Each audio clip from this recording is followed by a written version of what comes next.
नरेंद्र मोदी यांनी राष्ट्रपती भवनामध्ये झालेल्या शानदार शपथविधी सोहळ्यामध्ये सलग तिसऱ्यांदा पंतप्रधान म्हणून शपथ घेतली। राष्ट्रपती द्रौपदी मुर्मू यांनी त्यांना पद आणि गोपनीयतेची शपथ दिली। या शपथविधी सोहळ्याला देशविदेशातले अनेक मान्यवर उपस्थित होते। उपराष्ट्रपती जगदीप धनखड, उद्योग आणि चित्रपट क्षेत्रातल्या दिग्गजांसह भाजपाचे आजी-माजी खासदार, भाजपा शासित राज्यांचे मुख्यमंत्री आणि इतर मान्यवरांसह काँग्रेसचे अध्यक्ष मल्लिकार्जुन खरगेही या कार्यक्रमाला उपस्थित होते।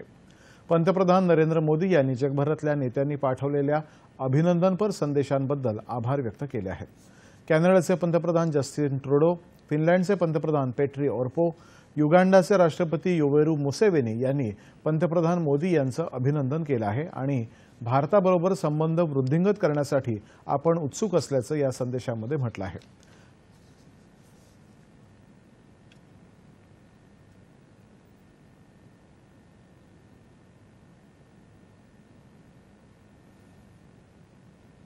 मायक्रोसॉफ्टचे संस्थापक बिल गेट्स यांनीही पंतप्रधान नरेंद्र मोदी यांचा तिसऱ्या कार्यकाळाबद्दल अभिनंदन केलं आहे।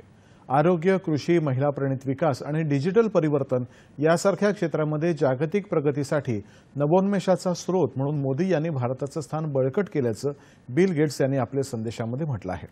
भारतातल्या तसंच जगभरातल्या लोकांचं जीवन सुखकर करण्यासाठी यापुढेही एकत्र काम करायला आपण उत्सुक आहोत असंही त्यांनी म्हटलं आहे।